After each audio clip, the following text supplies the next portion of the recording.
What's going on, guys? G2 here. Welcome back to the bench. Today we're going to be putting on an optic on our LR308 that we built. And for this one we're going to be using a cantilever UTG mount. This is a 30mm mount that's going to go with our Bushnell AR optic. Now this optic is a rifle scope. It has a magnification adjustment from 1x to 8x.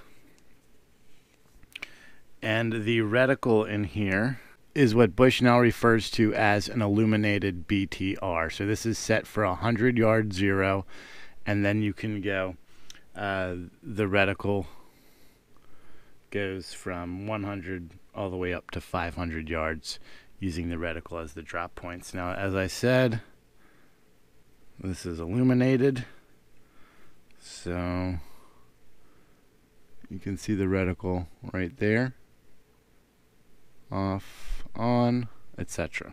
So there's a lot of companies that make this style of scope. Vortex, Bushnell, obviously, they're two that come to mind right off the bat. I chose the Bushnell because it was available. The Vortex was not available. This is a 1:8.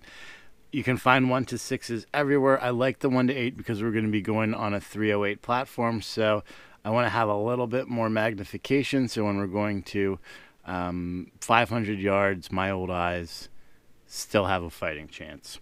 And that's why we went with an 8x instead of a 6x. Again, it's on a 30mm tube. And let's get into what we're going to need. So obviously you're going to need your optic, which we have. You're going to need your mount, which is the same diameter as the tube of your optic, which we have. You're also going to need, as I stated in one of my other videos when I did a review, some kind of Twerk wrench. This is the Wheeler Twerk wrench, so I would highly suggest you get one of those. The video to that is right here if you want to check it out. A level. This is a level that I use, and this is just to make sure that our optic is square when we put it on top of our rifle. And if you're using a bench vise, you won't need this because you'll be able to level it using the mount in the vise, but I'm going to have a bag here to kind of hold this level so we can get everything straight. Again, if you're using a vise and you have a magazine block in there, you can pretty much get this, you know, a level so it's sitting perfectly straight, which will give you your reading for your scope when you put it on. So let's get the mount open, scope's ready to go, and let's get this guy leveled up.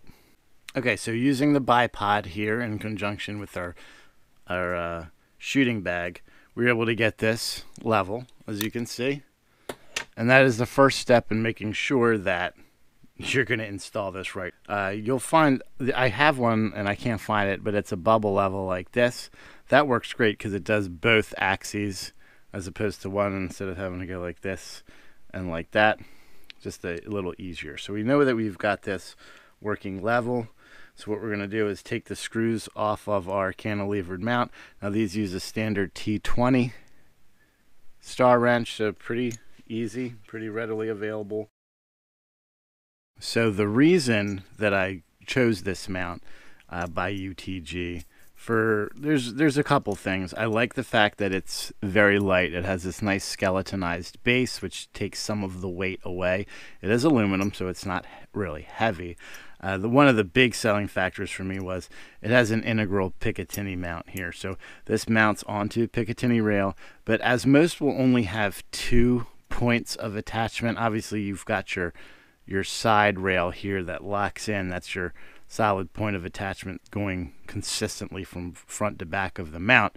This has 5 points of contact that will go into the mount, where some others will only have 2. You only see them where the screws are. These have 3 screws, so we have 3 long ones, and then we have 2 short ones as well. So the more of the mount that I can physically attach to and lock into, the better this is going to hold zero. Not saying other ones won't. This is just, it's overkill, and I love it. So I guess that's what I'm saying. Now, when you're installing a cantilever, you want to have the cantilever facing forward. That's traditionally the way that it's installed. Also, you want to make sure that you are not installing this anywhere on the upper handguard. So find where your upper handguard meets your upper receiver, and wherever that ends, that's as far forward as you can go. The nice thing about cantilevers is it will ride if you decide to go all the way forward. So if we're in the farthest forward position that we can be, we can actually extend over that handguard, which in this instance is not going to be beneficial to us because we're going to run this back a little further. But again, front forward, do not place this anywhere on your handguard.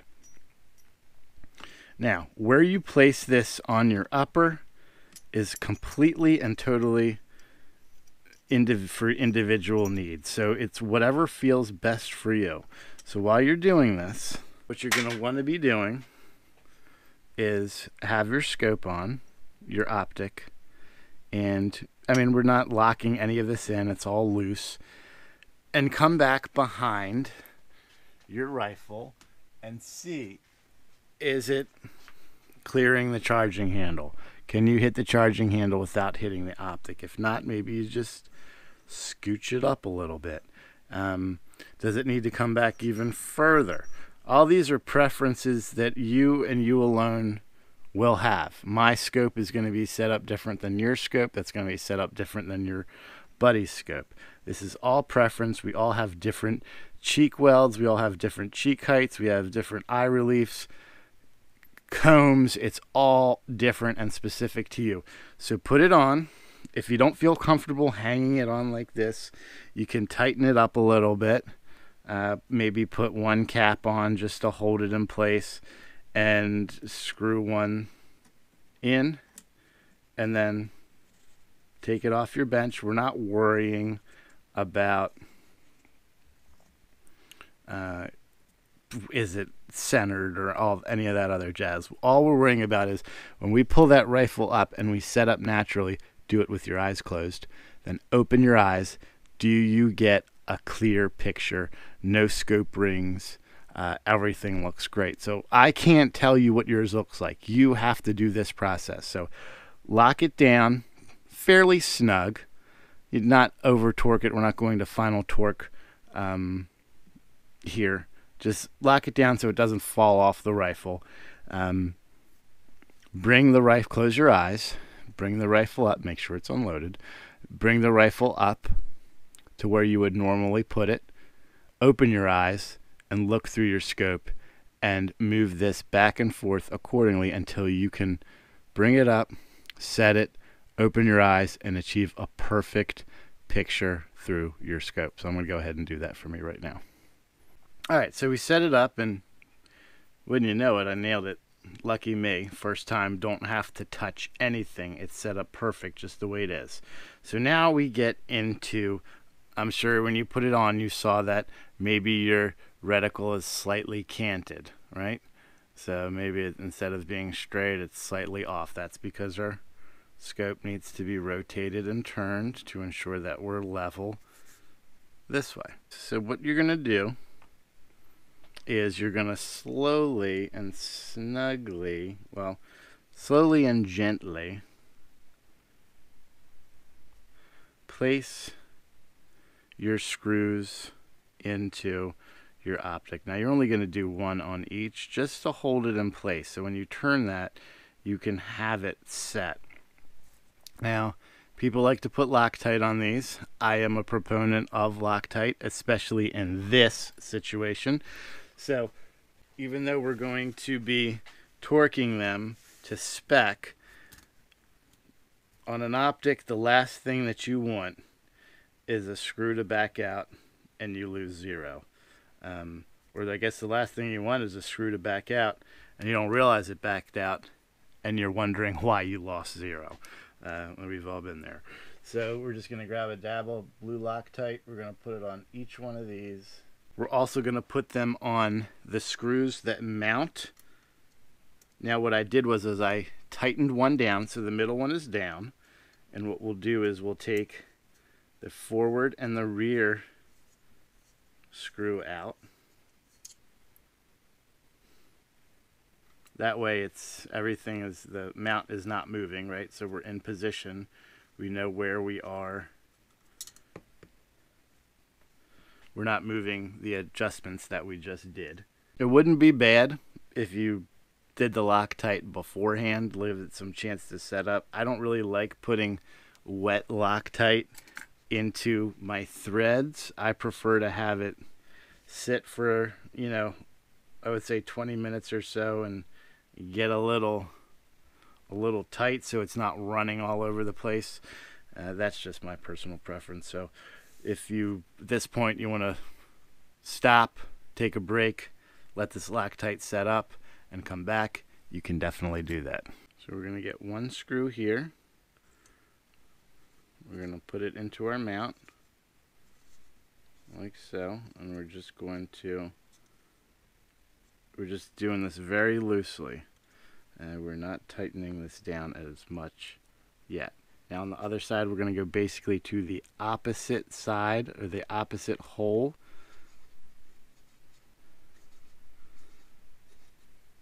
And we're going to set this up like this. Now what we can do is it's still loose enough to where the tube will turn. And that's what we want. We want the tube to be able to turn so that we can square up our reticle so it's square all the way down the line. And what we're going to do is we're going to grab our bubble level. Now, this is sitting on the rifle, right? So your rifle needs to be level first. So a good thing to do would be to put the level on your rifle. Check your level. Ideally, you would want 2 so you can match. And we can see here, this is set up perfect smack in the middle level. So then we know for here, we're going to go for perfect smack in the middle. Nothing irritates me more than seeing a reticle that's canted. It just drives me absolutely insane. Okay, so our bubble is smack in the middle here. We're going to double check again against our rifle.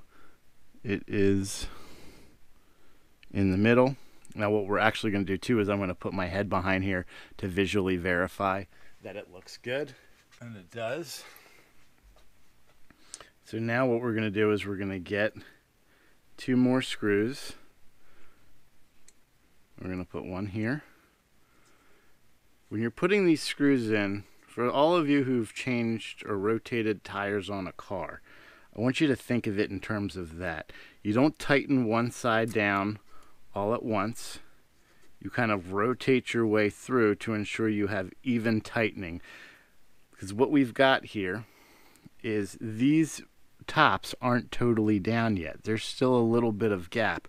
So when we tighten them, we want to make sure that that gap closes consistently. You don't want to have one side all the way scrunched down and then the other gap like this. You want to have them both like that. So you want to make sure that your gap in between your mounts is consistent. So this is what I'm talking about in terms of the side mount. You want to have these gaps on either side equal, right? So you don't want to have this one high and then the other one tightened all the way down. It's going to put too much stress on one side and not enough on the other. It's not very feng shui on top of it. So as a standard, what I found, it's between 15 and 20. So we're going to sit right at 17 and we're going to see how that feels. If it feels like we're getting too tight, actually we're going to start at 15. We can always take it up. We can't take it down. So, well, we can take it down, but not after we strip our screw. So we're going to set it to 15 and we're going to first hand tighten the rest of these in.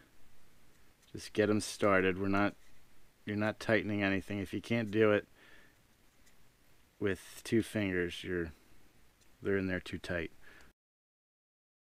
Okay, so first things first. The mount screws are the ones we're going to tighten up first, being that They will kind of set the foundation for this whole thing. So we're going to set them up to 15. Okay.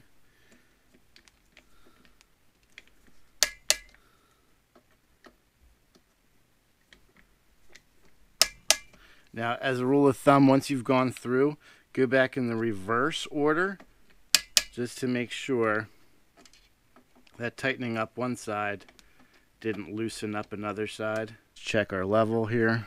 So we're level, and this has slightly adjusted.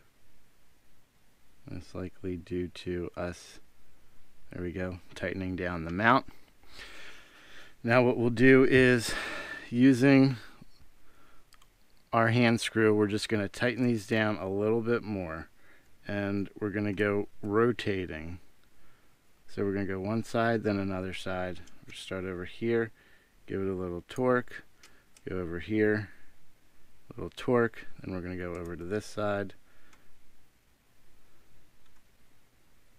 a little torque. See, they'll start to get tighter as you go, obviously. Now, once you've got them all, I mean, pretty loose, but snug, take a look down the front and make sure, again, that those ends are even. So now you've gotten your spaces even, right, on either side. Now what we can do is we can go to torquing these down. Now, again, you work in this kind of order. I work one, across, across, across in a star pattern, and then I'll go one, across, across, and across. And that just ensures that you do not over torque one side to the other. And you're going to continue doing that until you reach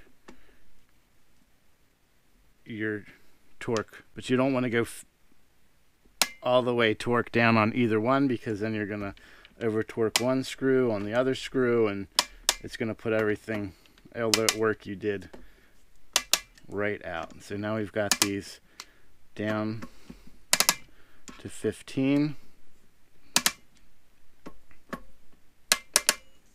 Okay, so they're all set to 15. We're going to do a validation to make sure that our spacing is right.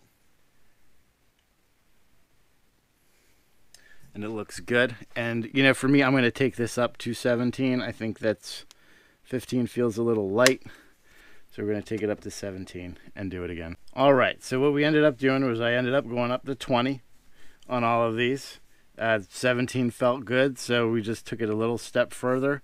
20 felt good. It didn't feel like they were over tightening, putting any additional strain. And these are set pretty much perfectly. We also did the bottom ones set up as well. We verified alignment down the rifle to make sure our eye relief is good and that the optic maintained level. If we want to validate that here, we can see that we're sitting at level. And then if we go down to our rail, we're sitting at level. So everything is looking great. All that's left to do is take it out to the range. So that's going to wrap up this video for today. I'm going to do a follow-up on actually shooting this on the range.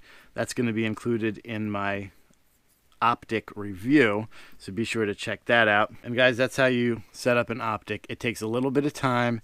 The time is well worth it. This is a precision instrument that you're working with, so you want to make sure you're taking your time and putting it on right. It's going to avoid you a lot of frustration down the line.